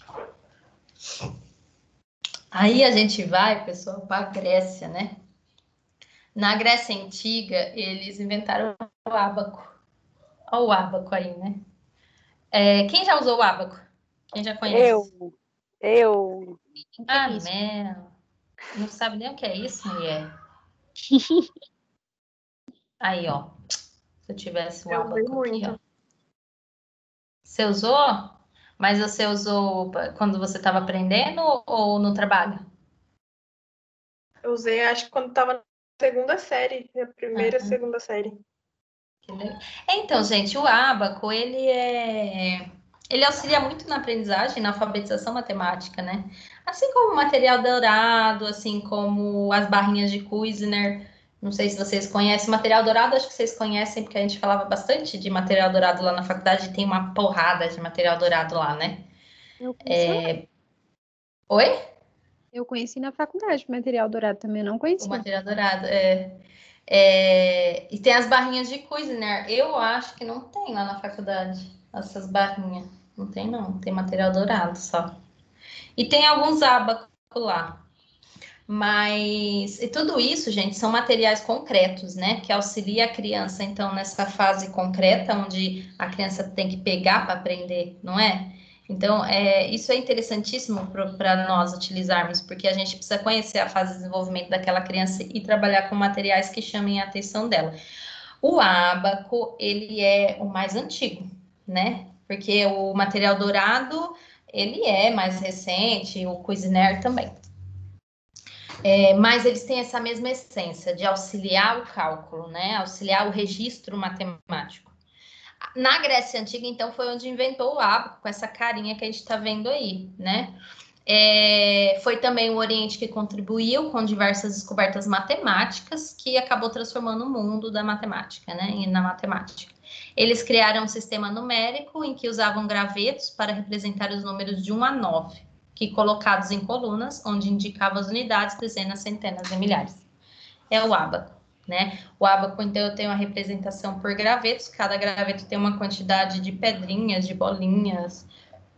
Hoje a gente pode fazer um ábaco, se quiser, com tampinhas. Lá na faculdade tem alguns que os alunos mesmo fizeram com tampinhas. Não sei se vocês vão se recordar aí.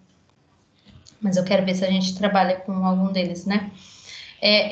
Trabalhar com ábaco é muito parecido com material dourado, né? Eu vou representando através dessas pedrinhas, desses materiais, e aí eu vou representando por unidades. Acabou, né? Aumentou, chegou a 9 unidades, vai para 10 unidades, então eu já vou para o grupo da dezena.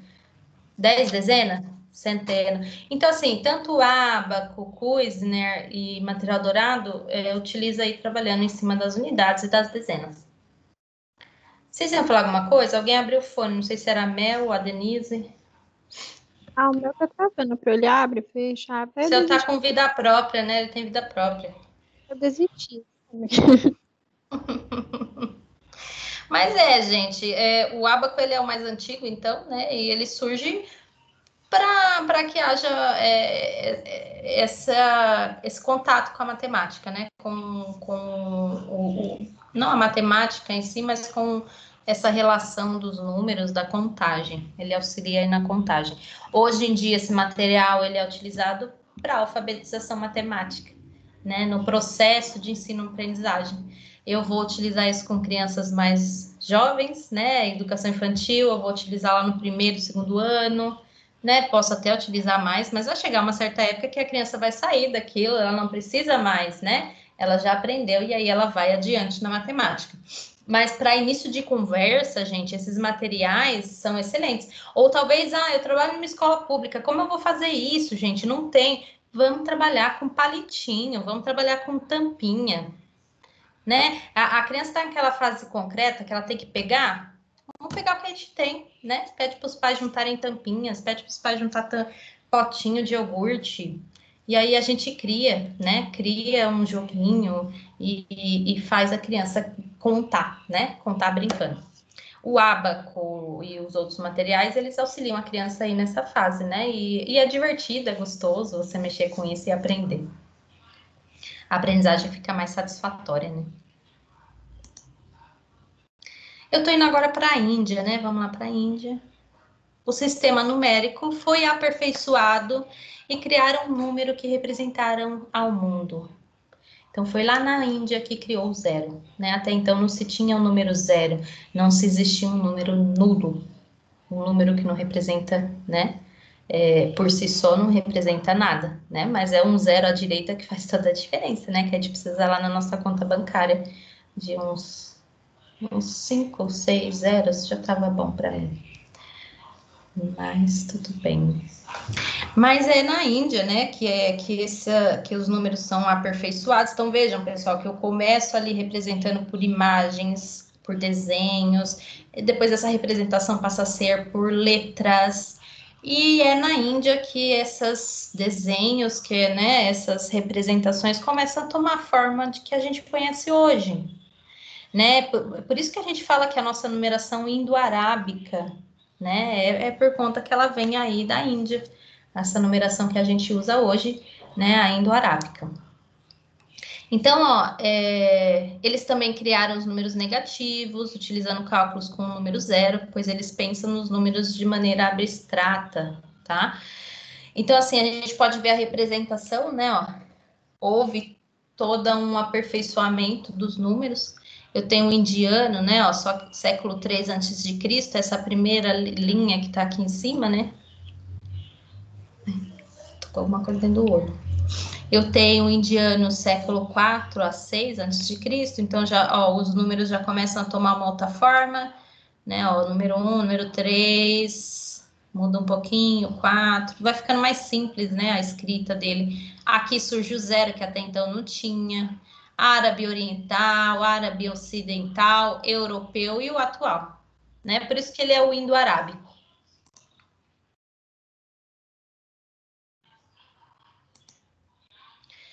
O sistema indo-arábico é o sistema numérico mais eficiente, né? Ele nos permitiu escrever e calcular os números e que tornou ultrapassado todos os outros sistemas, tá? Então, é esse o que a gente utiliza hoje, né? Então, vejam o quanto teve aí de história para a gente chegar do 1 ao 9, né? Do 0 ao 9, não é? Olha quanta história eu contei, gente. Quase 2 horinhas aí de história para falar para vocês que a gente usa os números indo-arábicos, né? Base 10, que vão do 0 ao 9. Deu para entender? Dúvida? É isso, gente. O que eu trouxe para conversar com vocês hoje era isso. Falar um pouquinho da história. Foi bem rapidinho até, né? Terminou antes do que eu imaginava. Eu queria ver com vocês também, igual eu falei no início da aula. Vocês têm alguma coisa para me dizer, gente? Eu tô tendo tanta reclamação de aluno querendo falar comigo. Não sei, vocês precisam falar alguma coisa? Queriam conversar? A aula de ontem vai ser naquele sistema, daquela maneira? Todas? Assíncronas, né? Uhum. Teve turmas que foram mais apreciadas com essas síncronas, outras menos, né? Tem turmas que só tem uma aula síncrona, outras turmas aqui tem duas, né? O pessoal do 7º, acho que é o que menos tem síncrona, né? Os outros têm um pouco mais. Não, eu acho que o 3º só tem uma também, mas o 3º não tá aqui. É isso, gente. Olha, o que eu sei dessa disciplina, né? Para ser muito sincera com vocês, o que eu sei dessa disciplina, que nos foi passado, né? É que ela é uma disciplina com o horário da aula presencial, né? Começou às 19h10, vai até lá às 10 horas. Tem intervalo, né? Eu não tive a oportunidade ainda de assistir nenhuma aula dessas. O que eu tô sabendo aí é de vocês, né? Que vocês estão passando para mim das dificuldades, do que vocês estão conseguindo ver. Eu já tive feedback positivo de aluno elogiando o professor e já tive bastante negativo também, né? Eu tenho as duas versões, Pro. Eu gostei muito do conteúdo. Dá para perceber que ela tem propriedade do que ela fala. Gostei muito da professora, ela se expressa muito bem, o material também é muito bom. Só que o que eu achei muito, sei lá, difícil é que você não tem esse sistema de ligar o microfone e conseguir falar com ela. Não, é por um chat lá. E só o chat. E aí vai jogando um monte de perguntas e aí se torna muito maçante a aula, porque ela fala de 7 horas até 10 horas. Só a voz dela falando. Aí tem intervalo, só que a aula é ao vivo.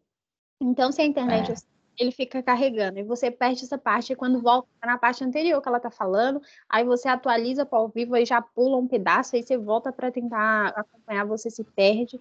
Só que é uma aula muito interessante. Eu gostei do material que ela trouxe, eu gostei da forma que ela se expressa, mas a questão de não poder participar é que...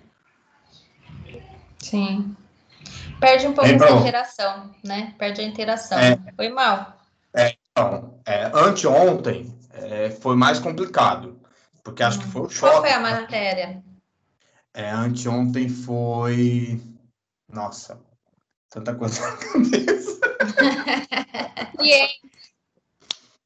Ciência? Não é ciência. Deixa eu ver aqui. Ciência de alguma coisa. Deixa eu abrir o horário, peraí. Só que aí que tá. Né? Que acontece? É metodologia. Isso, metodologia científica. Foi bem cansativo a aula. É que essa matéria... Toda hora a gente... Não, Pro, mas só que aí que tá, Pro. O que a Denise falou faz sentido. Se a gente não interage com o professor, como é que a gente vai fazer? Sendo que a gente manda a pergunta para ela e fica lá a pergunta e ela não responde, entendeu? Eu fiz várias perguntas e não tinha êxito, não tinha resposta. Então, deu a entender que a aula estava parecendo ser gravada. Aí eu falei com as meninas, aí todo mundo estava achando a mesma coisa, porque você conseguia voltar à aula. Falei, mas que aula é essa que você consegue voltar sendo que está sendo ao vivo? Foi bem diferente. Aí ontem... mas se é uma live, eu consigo voltar, né? O que foi passado. Eu só não conseguiria adiantar, né? Ir para o final da aula. Pro. Ontem eu fiz o mesmo teste. Eu entrei na sala, fiquei escutando. Também concordo com a Denise, a professora, ela tinha conteúdo para poder passar, só que fica aquela coisa, parecia nos tempos antigos, que só o professor era detentor de todo conhecimento, não era trocação de conhecimento, e isso dificultava gente, porque às vezes você tem um pensamento e aí você quer expor esse pensamento, só que às vezes esse Não consegue, né? é diferente do que a professora está falando. Então, aí você consegue entrar na conversa com a professora e, ao mesmo tempo, ela tirar aquela dúvida que não tinha nada a ver com aquilo que você estava. Então, fica bem complicado para a gente. Porque você manda no chat, aí você fica esperando a resposta.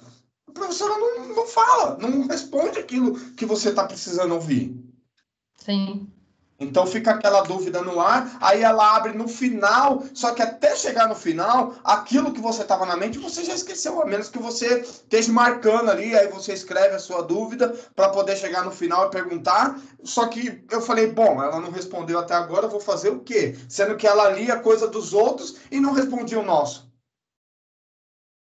Aí fica complicado, gente.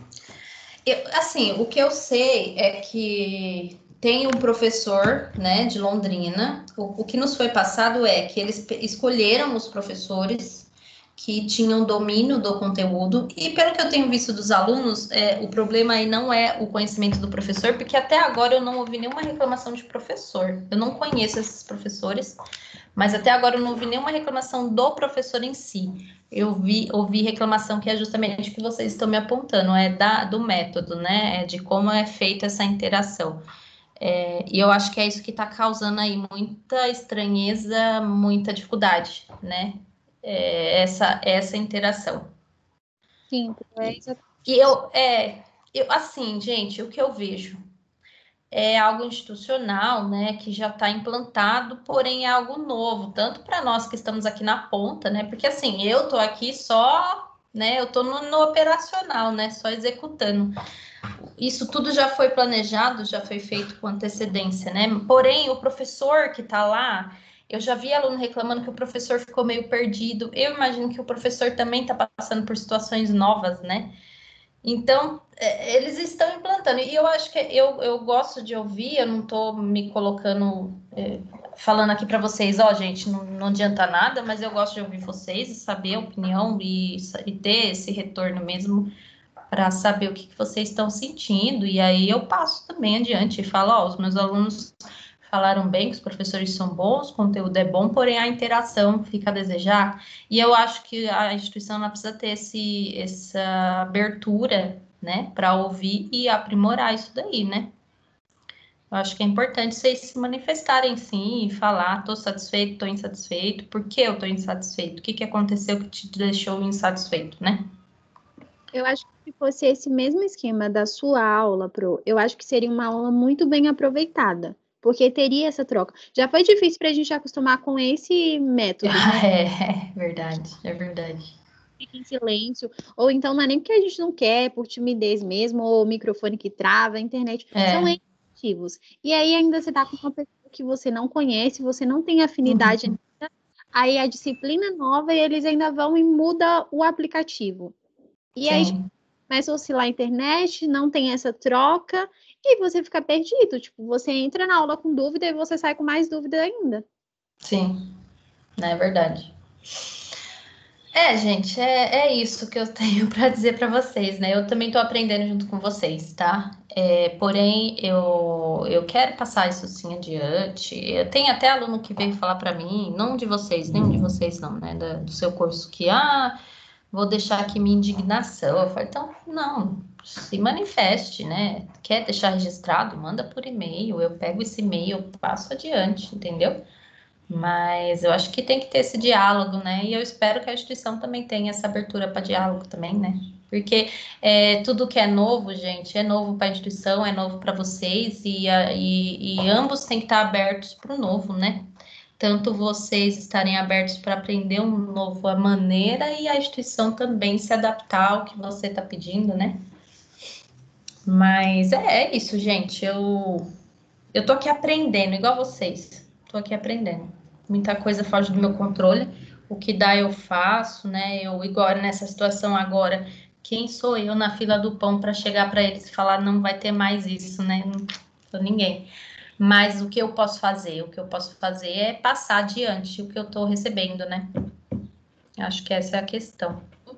Uma coisa que eu percebi dessas aulas síncronas Porque ano passado tava tendo uma que era aquelas de 50 minutos, mas era igualzinho. O ano passado eles implementaram as DI síncronas, né? As interativas síncronas. Porque até então, o que acontece? A gente só tinha interativas, que é que vocês tinham todo o conteúdo lá, e aí você tinha que ir lá acessar. Aí eles colocaram esse plus, né? Esses 50 minutos de aula que daria um a mais para a disciplina, né? Uma nova forma de aprender, um pouquinho a mais. Sim, ajuda um pouco. Ajuda. Um pouco não, bastante, na verdade. Eu assisti uma hoje e eu gostei. E é algo que veio acrescentar aí nas interativas, né? Aí eu acho que foi um piloto também, né? Eu vejo hoje que isso foi meio que um programa piloto para tentar expandir isso, né? E aí eu vejo também, gente, que porque eu tenho nessas aulas síncronas, eu tenho muitos alunos, né? Aqui, por exemplo, eu estou dando aula para 20 alunos. Eu acho que se eu juntar todas as turmas que estão aqui, eu vou ter aí uns 40 e poucos alunos, né? 50 no máximo. Essas aulas síncronas, eu tenho certeza que elas estão com muito mais alunos. Então, acho que por isso eles cortaram o áudio, para evitar, não sei, né? É estranho. Você entra até para mandar mensagem e o áudio dela corta.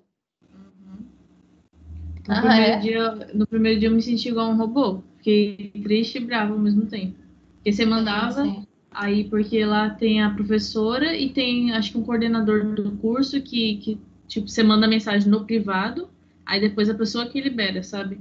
Não manda já direto. Então, eu não consegui assistir nenhuma aula dessas, mas eu fui informada que teria o professor da disciplina e eu acho que teria tutor, algum mediador auxiliando ele. Deve ser isso daí. Moderador. Moderador, é verdade. Moderador. Aí a de quarta, de metodologia, foi mais ou menos. Mas a de ontem foi melhorzinha. Eu gostei. Ontem foi o quê? Relações interpessoais e administração de conflitos, né? Isso. Gente, vocês estão tendo metodologia, sim.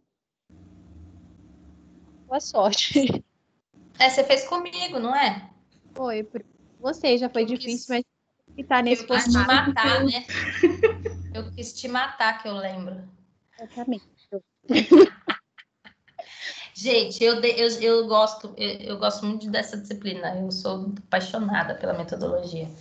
Mas é uma matéria muito teórica, né? Que você precisa captar o aluno ali. E mesmo assim, a Denise deixou a desejar. Não quero saber de TCC, não quero saber de nada. Ai, mas eu adoro metodologia. Mas, gente, vamos conversando, tá? O que eu queria deixar para vocês é eu tô aberta a diálogo, tá? E eu sou muito sincera em dizer que eu faço o que eu posso, tá bom? Tem coisas que fogem do meu controle. Isso foge do meu controle totalmente, né? Eu tô aqui na ponta, né? Eu tô aqui na ponta só só avisando vocês, né? Só tô falando aqui, ó, é assim. E eu acho que uma das minhas funções também é, né, se da mesma forma eu tô aqui, eu tô no meio, né? Tô aqui no meio. Se eu tô aqui passando informação para vocês, eu acho que é uma das minhas missões passar, né, voltar, né, dar esse feedback. Então, a gente entende, a gente sabe muito bem. Por isso que a gente chegou até você para poder conversar primeiro, para a gente ver. Mas o que de repente poderia ser viável uma comunicação, de repente, não sei, às vezes com até mesmo os representantes de sala, ter o contato do professor, conversar com o professor diretamente, às vezes sobre a dúvida de algum aluno.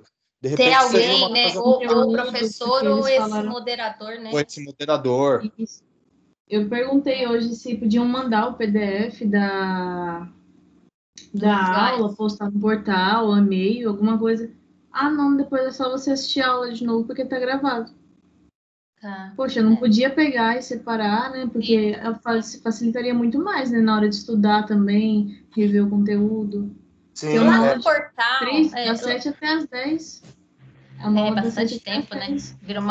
Fica cansativa também, né? Isso, eles não param, porque não é igual aqui que a gente tá parando e conversando. conteúdo, vai falando, às vezes para comentar, mas ó, vai que vai. É corrido, né? Uhum. Tem que tirar e copiar. Isso. Entendi. Aí, essa daí de metodologia, ela falou que ia postar no portal, Se eles mas vou ver lá e não tá lá. disponibilizassem, se eles disponibilizassem uns slides, né? Pelo menos para vocês terem para visualizar, né? Sei lá. Mas, legal, gente, eu tô gostando aí. Tá me surgindo situações que eu não imaginei, que eu ia ouvir de vocês. Positivas. Eu imaginei que vocês iam estar mais revoltados. No dia, meia dúzia tava aí, inclusive eu. Porque é o que eu falei pro Maurício. Vamos conversar na aula? Que eu acho. Eu imagino. Numa aula dessa, gente. Certo. Cuidado. Tá todo mundo com o pau no corpo. Mas nada que não é conversado que não se ajeita. Ou seja, nós estamos aula de conflito, gerenciar conflitos, então. A aula de ontem, né? A aula de ontem. Então. Revisão. Gente, o que eu espero o que eu espero é que eles estejam abertos à mudança também, né? Porque, assim, uma coisa é fato, tá, gente? Eles não vão pegar e falar assim, ok, vocês não gostaram da metodologia, vão lá ter aula com a Luciana. Vou deixar. Não vai, não vai. O que eu espero... Oi? Ô, Glória! A Denise não gostou. Denise, ó, deu nota baixa. De você. Você não leve pro pessoal. A Denise, gente, ela nem aparecia nas aulas. Eu tinha que ficar falando, cadê você, Denise? Desistiu do curso? Ela nem ia. Ó, Denise. Vocês não têm noção do que é metodologia. Eu tô com dó de vocês. Boa sorte. Vocês não estão entendendo. Mó legal, ó. Denise. Oi. Pense pelo lado bom, você pegou a Luciana, que é uma professora de pedagogia, a gente estudou com uma professora de direito. Eu lembro. Horrível. Era a EQUET, acho que é EQUET. Eu já fiz metodologia, só que foi na faculdade. Engenharia Civil. Então pede eliminação. Oi, filho. Não, pelo amor de Deus, eu vou fazer de novo. Ixi, gente, meu filho quer comer. Oi, Henrique! Peraí, deixa eu pôr o fone aqui. Eles estão dando oi pra você. Oi. Faz quanto tempo que eu não te vejo? Você lembra dele, Henrique? Leio. Você lembra de mim, meu amigo? Muito bem. Eu estou com saudade de você.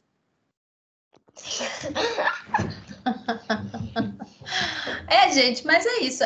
A metodologia é uma disciplina que é igual, ó, é o que a Denise está falando, tá, gente? É uma disciplina que até no presencial os alunos odeiam, né? Então, vocês se preparem. Eu gosto muito, né? Eu não odeio. É uma disciplina que eu adoro. Mas... câmera. Pro, Não, você é em administração, pedagogia, oralmente. Que gol. Gente. Olha lá, olha quem tá ali, ó. Pois é, gente. Mas é isso, tá? É o que eu falei para vocês. Isso, falar que vocês vão deixar de ter ela, né? Falar assim, vamos voltar atrás, eu acho que isso não vai acontecer. Mas que algo, né? Às vezes ouvir, vocês passarem adiante as dificuldades que vocês estão tendo, isso é muito válido, né? Eu acho que nem também sobre o estágio. O estágio é só pegar os papéis lá que tá no AVA lá, imprimir. É assim, ó. O estágio, gente, quem tá no quinto agora, principalmente vocês vão ter muita dúvida, né? Vocês estão agora entrando no estágio na educação infantil. Aí vocês têm o adaptado, tá? Tem um plano de trabalho adaptado. Vocês vão dar uma mexida. Entra lá no ambiente virtual de vocês, dá uma mexida nos documentos que tem lá. Vem pra cá, filho. Aí vocês têm o plano de estágio adaptado. O adaptado... Você tá com fome, filha? Eu já vou... Tem ovo. Mas eu quero coisa que já tá pronta. Não tem arroz. Não, Vai pra lá, eu tô terminando aqui. O estágio, então, ele tem o adaptado e o tradicional. O adaptado, vocês vão ver que tem lá um trabalho um passo a passo para vocês fazerem um trabalho. É um trabalho. Só que aí vai ser em cima da educação infantil. Se vocês quiserem, troca figurinha com o pessoal do sexto, com as meninas do sexto. E o Newton também. Porque eu trabalho com metodologia. Oi, Denise. Eu achei esse estágio melhor do que o trabalho de metodologia. E olha que esse eu chorei também, chorei. Chorou, né? Mas é porque era algo né, é do seu dia a dia, da sua vivência, né? Você achou mais fácil ou mais difícil? Eu acho mais fácil do que o trabalho de metodologia que a Prolu passou, gente. Para vocês terem ideia da quantidade de ranço que eu tomei da metodologia.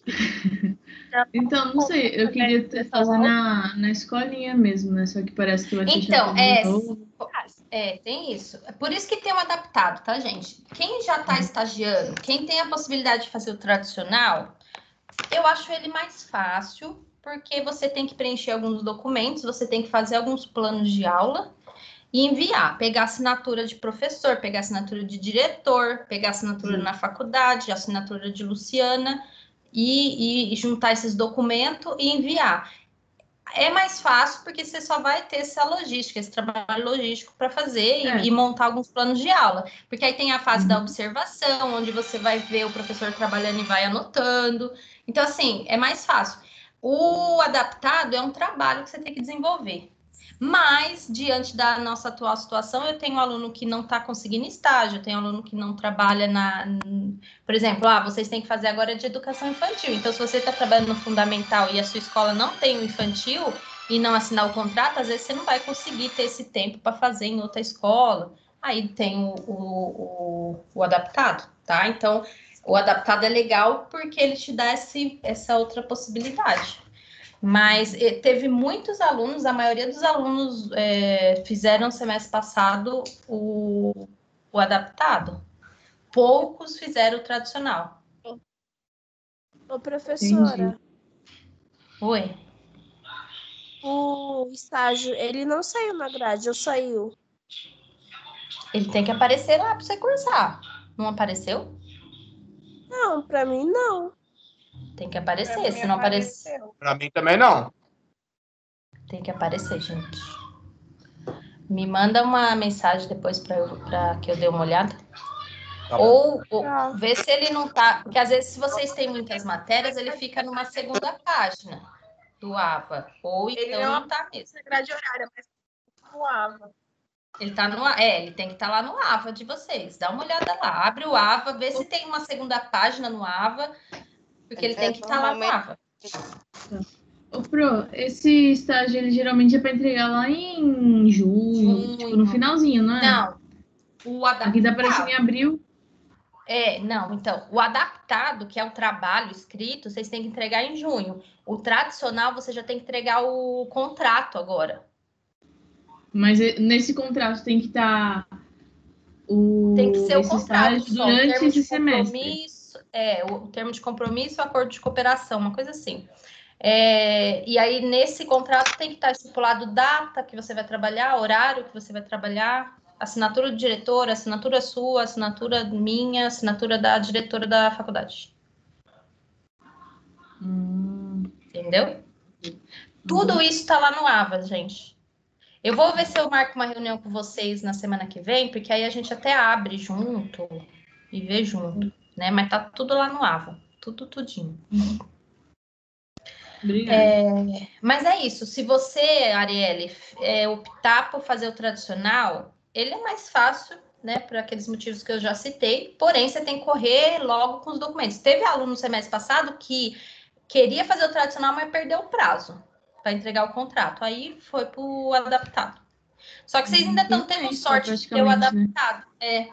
E assim, vocês têm a sorte de ter o adaptado, porque, por exemplo, se esse aluno no semestre passado, que eu estou dando exemplo, ele não tivesse o adaptado, ele ia pegar DP de estágio. É pior, né? Ele tem que pagar. Além de não receber no estágio, já tem que pagar a matéria. Que derrota, né? Não, o meu tá aqui. Tinha que estar aberta também semestre passado. Né? E o seu tá aí? Tá aí, Lígia? Tá, o meu tá aqui. Abri agora o avatar aqui. E aí dá uma fuçada. O adaptado, se não me engano, ele tá escrito como plano de atividades, uma coisa assim. Beleza, eu vou fazer o adaptado porque eu já tô trabalhando em outro lugar. Tipo, não teria como eu sair, entendeu? Uhum. Mas não deixa para a última hora, tá?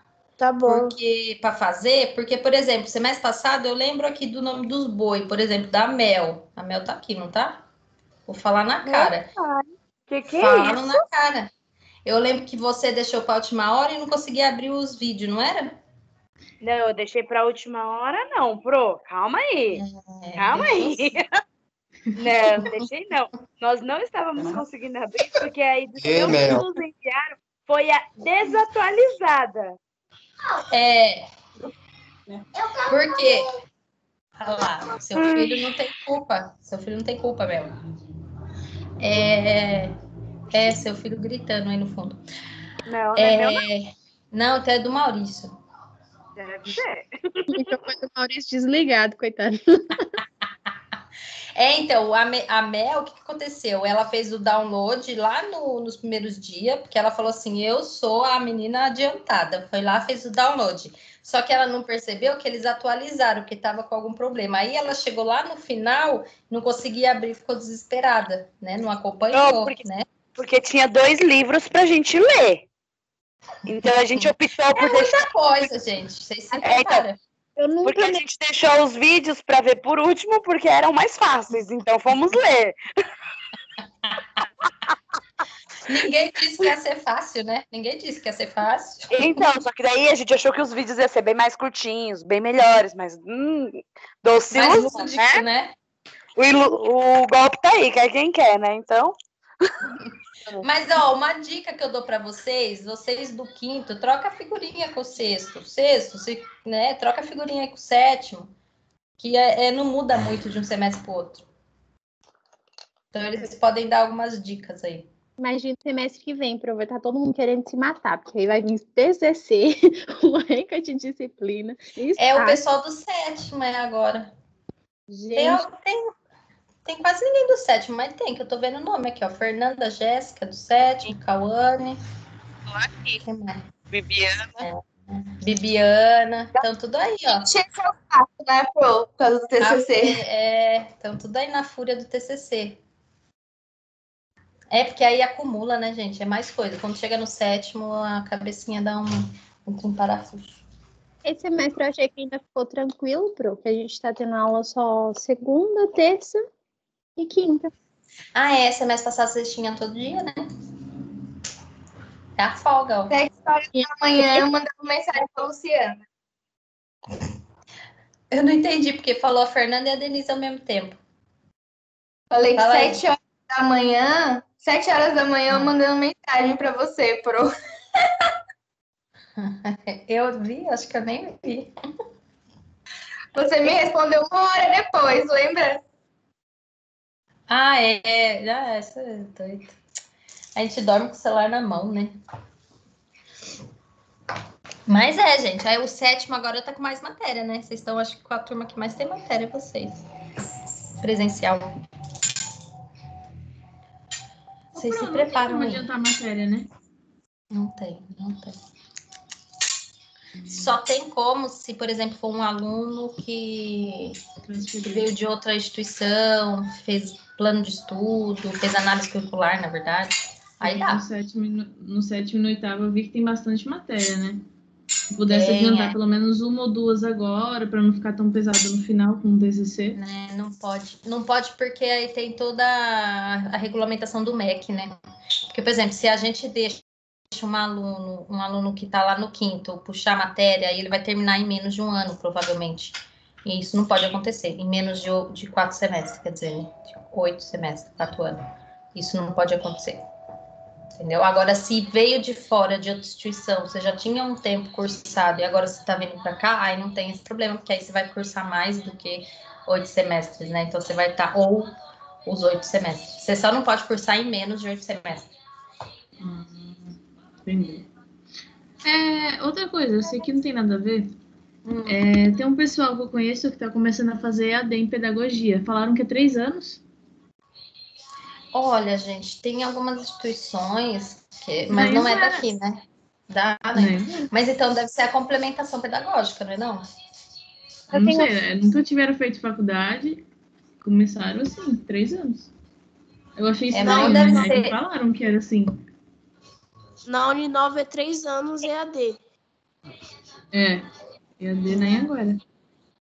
Acho que é um polo ali do centro de Santo André. É assim, não é? Aqui não. Eu trabalhei no EAD, assim. Tá fazendo na distância. Porque minha sobrinha tá fazendo. Se eu não me engano, ela falou que é 3 anos. Achei muito estranho. Mas é licenciatura plena em pedagogia? Oi? É diferente, Pro. Eles têm bem mais disciplinas por semestre. Tipo assim, não é igual a gente. Pode ser que ele é mais enxuto, né? Não, eles têm, tipo, uma disciplina por semestre, por mês. Aí, tipo, um mês só aquela disciplina e no mês já abre a disciplina do mês que vem. Tipo, eles têm a mesma grade que a gente, porém é feito em um tempo menor. O EAD, ele tem essa característica, assim. Ele fecha por disciplina. Você faz uma disciplina, fecha e abre outra, fecha, abre outra, fecha. O EAD é assim mesmo. Mas, o tempo nosso é isso aí. Tipo, eu sei que tem com menos, mas tem as complementações pedagógicas, mas complementação pedagógica é mais para quem já tem uma licenciatura e precisa complementar a pedagogia, né? Mas, gente, aqui é 4 anos mesmo. Tá bom. Vamos lá. Vamos dormir, né? Boa noite. Gente, até a próxima, tá? Terça-feira a gente tá aí. Tudo normal, eu passo material para vocês e a gente vai falando, né, sobre o que virá aí, tá bom? E aí, se vocês tiverem alguma notícia, seja boa ou ruim, pode ir me informando, tá bom? Obrigada. Beijo, boa noite. Beijo, gente. Beijo, Boa noite. Beijo, galera. Bom final de semana aí. Vocês também, viu? Bom descanso aí. Beijo, Pro. Tá com Deus. Boa noite, Tchau, meninas. amém. Boa noite.